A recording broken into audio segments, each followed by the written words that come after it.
Congresista Johnny Lescano, integrante además de la Comisión de Educación del Congreso de la República, porque continúa debatiéndose en realidad, congresista, ¿cómo está? Bienvenido a RPP. Muy buenas tardes. Continúa debatiéndose ya desde hace un buen tiempo la ley general o la ley universitaria, ¿no? De las universidades, que ha tenido un nuevo capítulo en estos días con denuncias de lobbies, ¿no? Con pedidos de que regrese todo a foja cero. ¿Para cuándo tendremos una ley universitaria? Yo creo que en esta legislatura. ¿Sí? Sí, en esta legislatura. Lo que sí hay que hacerlo de manera adecuada, escuchando a las partes, a los profesores universitarios, a los estudiantes, a las autoridades también. Obviamente hay una serie de problemas en la universidad. La universidad privada se ha vuelto un negocio y a costa de una mala educación de los jóvenes, que eso hay que resolverlo. Claro. Y hay que poner en la nueva ley algo que resuelva ese asunto. ¿Cuál es la idea? ¿Frenar la creación de nuevas universidades? Ya está frenado eso.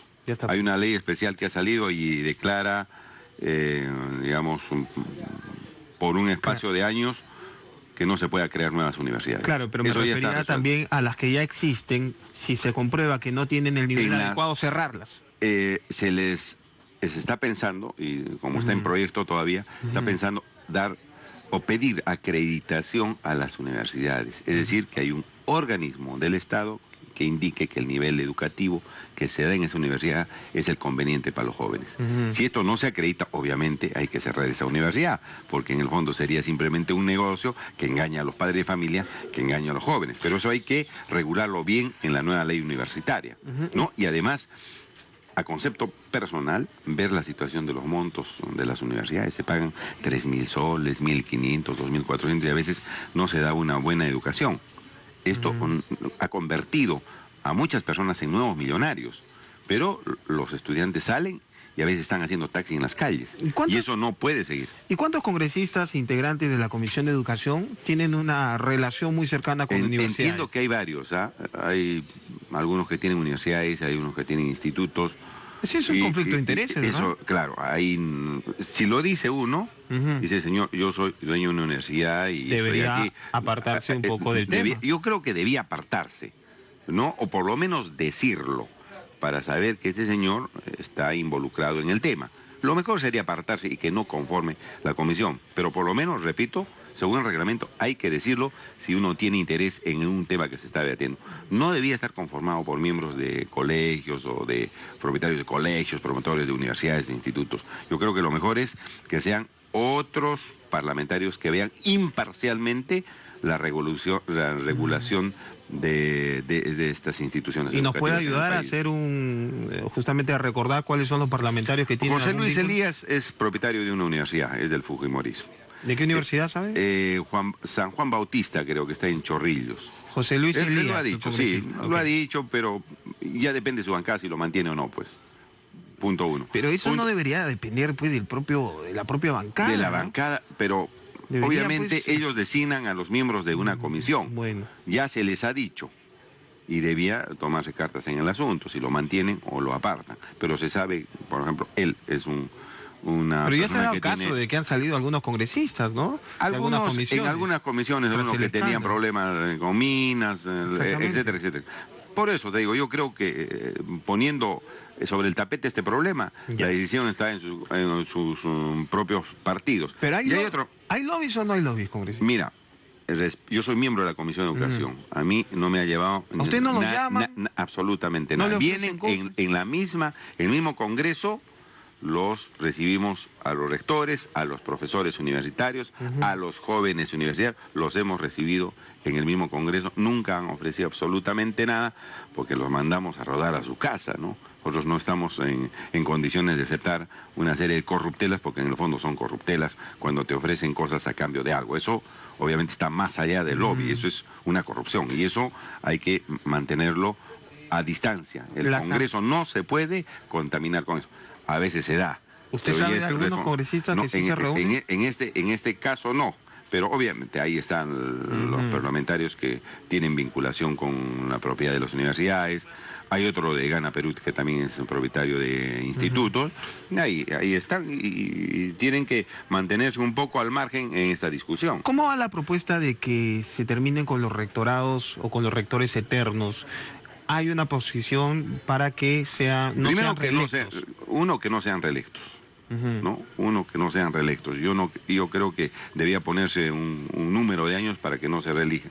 Que no, pues, porque hay grupos en las universidades que se intercambian digamos, la dirección de la ¿Y universidad. le parece A veces necesaria eso esta medida? yo creo que sí. No puede ser que grupos entre un año uno y otro año el otro. Y así se van turnando. No, yo creo que eso habría que cortarlo también, poniendo alguna disposición que evite ese tipo de grupos que a veces se enquistan en las universidades, ¿no? Bien. Quizás después de 5 años, después de 4 años podría ser reelecto, pero ponerle un tiempo prudencial para que las decisiones no sean pues entregadas a 1 o 2 grupos en las universidades. Bien, congresista, en realidad este tema también de la ley universitaria da para mucho más. Mucho más, lo vamos a hacer, yo pienso que lo vamos a hacer bien, hay que hacerlo con cautela y hay un cronograma hasta octubre de sesiones descentralizadas y esperemos que salga una buena ley universitaria para hacer que la universidad se ejerciten ahí derechos de los jóvenes, Bien. que es la educación un derecho y no sea un negociado. Eso es lo que se persigue fundamentalmente con esta ley. Así es, y bueno, ¿qué le parece la decisión del gobierno de dejar sin efecto entonces que el aporte obligatorio a las AFPs? Bueno, ¿Es una marcha atrás? Una marcha atrás, eso es una marcha atrás. Mira, nosotros hablamos con el primer ministro el día jueves cuando fuimos con Acción Popular a hacer esta convocatoria al diálogo llamada por el gobierno. Claro. Y ahí le dijimos nuestra preocupación al primer ministro. Dijimos que no se puede estar obligando a los independientes a hacer aportes, porque había una serie de problemas que sería largo explicarlo. Él entendió, fue muy receptivo, y le dijimos que esto debía hacerse lo más antes posible. Claro, Hoy día, y el primer ministro ha anunciado que se va a suspender esto, que en el fondo yo creo que es dejar sin efecto esto. Yo no creo que se suspenda por 1 o 2 años, es dejar sin efecto esto porque está mal estudiado. Los independientes no se van a beneficiar, porque a muchos independientes no van a llegar a aportar 20 años de aportes a la AFP. A veces aportan 5 años, 10 años, 7 años, y eso es dinero botado a la calle porque eso van a las arcas de las AFPs a cambio de nada. Pero ojo que esto fue aprobado pues en el Congreso. En el Congreso está la obligación. Yo voté en contra. Usted votó en contra. Y nosotros hicimos hasta una demanda de inconstitucionalidad frente a esa ley, que está pendiente de sentencia en el tribunal. A través de radioprogramas le pedimos a los miembros del Tribunal Constitucional que hagan un estudio minucioso, rápido, y declaren inconstitucional esa ley porque está causando muchos problemas. Mira, ha sido un fracaso esta ley. Entonces no es un retroceso solo del gobierno en este caso, sino también de algunos congresistas que en un primer momento apoyaron y después... Bueno, hay congresistas que han promovido esta ley. El señor Delgado, por ejemplo. El caso de Jaime Delgado, pero que él sabe que ha promovido una ley que no beneficia a los usuarios, porque si no, no hubiera habido tanto reclamo, no solamente ahora, sino anteriormente. Y lo que ha estado promoviéndose son los intereses de las AFPs. Y esto no puede ser posible. En el Parlamento estamos para apoyar fundamentalmente a los ciudadanos. Y hablar de un tema de un aporte voluntario, ¿no se corre mucho riesgo, congresista? Con incentivos no. Pero tiene que haber incentivos, entonces. Incentivos. Yo creo que en otros países los independientes aportan, pero con incentivos. Como te explicaba, hay una parte que aporta el empleador y otra que aporta el trabajador. Y con eso los independientes, ellos mismos van a afiliarse para tener una pensión en el futuro, ¿no es cierto? Y dar seguridad, digamos, de tener una pensión adecuada. Pero de la forma como se estaba haciendo, yo creo que es simplemente exigir al independiente que tenga menos liquidez, menos dinero en la mano, se le entrega a un grupo económico de las AFPs a cambio de nada. Y en época de vacas flacas. Y en época de vacas flacas. De tal manera que yo creo que el gobierno no solamente debía dejar sin efecto esto de obligación de los independientes para que aporten las AFPs, sino evaluar toda la reforma en esta última ley, la 29903, ha fracasado por el 74% de afiliados que aportan, se han quedado en el sistema anterior, no se han pasado al nuevo. Es decir, reforma fracasada, y eso hay que evaluar. Bien, congresista, y finalmente, ¿era necesario que el fiscal de la Nación incluya a la señora Elian Karp en las investigaciones al expresidente Alejandro Toledo? Bueno, yo no conozco de cerca los documentos, las presunciones de responsabilidad, los elementos que tengan en la Fiscalía. Si lo están haciendo es por alguna razón, han visto algunos movimientos entre la señora Karp y el señor Toledo para incluir a la señora Karp en las investigaciones, porque ahí se hace un trabajo técnico, jurídico. Entonces seguramente que han visto eso, que lo están incluyendo. Pero yo creo que ahí quien debía estar investigando como debía ser, es la Fiscalía Provincial.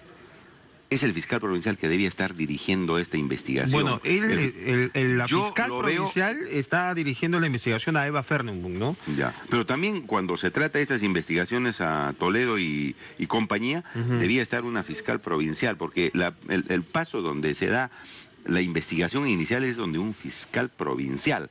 Yo veo muy mal, no está bien, porque puede ocasionar algún problema, que sea el mismo fiscal de la Nación que esté saliendo a decir vamos a hacer esto, vamos a hacer lo otro, porque la función del fiscal de la Nación no es investigar un determinado caso. El fiscal de la Nación, conforme a su ley orgánica del Ministerio Público, tiene otras funciones. Entonces, daría la impresión de que él está sacando partido para investigar un caso en particular. Pero por enriquecimiento ilícito sí puede, congresista. No, está bien, pero yo creo que para demostrar que hay suma imparcialidad en este caso, esto se delegue a un fiscal provincial, porque mira, las resoluciones o las decisiones de un fiscal provincial se pueden apelar a un fiscal superior, cualquiera de las partes. Claro. Imagínate que ya el mismo fiscal de la Nación esté tomando partido. ¿Cómo me defiendo si no hay una instancia superior a donde recurrir? De tal manera que a mí me parece que esto debe quedar en manos de un fiscal que conforme a ley se le designe para que el señor Toledo lo investiguen, indaguen, comprendan a 1, 2, 3, 4 personas para encontrar la verdad. Pero, y el fiscal... No es que usted lo está defendiendo, no. Toledo. Al fiscal de la Nación, el fiscal de la Nación tiene otras funciones que debe quedarse, digamos, al margen de todo esto para no estar inmiscuido dentro de determinado caso, pero que se investigue. Nosotros hemos dicho que se investigue. Usted llegó al Congreso en alianza justamente con Perú Posible. Sí, claro, y ahora, ¿cómo ve la imagen del muy mal, del presidente, muy mal. Del expresidente? Yo creo que políticamente está muy golpeado, muy golpeado. Jurídicamente está un problema terrible, porque ya algunos están presumiendo que ese dinero ha salido del gobierno que ejerció desde el año 2001, y esto lo compromete en una situación muy seria. Tiene que ahora hacer un descargo adecuado para librarse tanto de la cuestión judicial, y me parece difícil, bastante difícil recobrar el costo político que le está dando este caso a su agrupación política, como a él también. Muchas gracias, congresista Lescano, por haber estado aquí en RPP.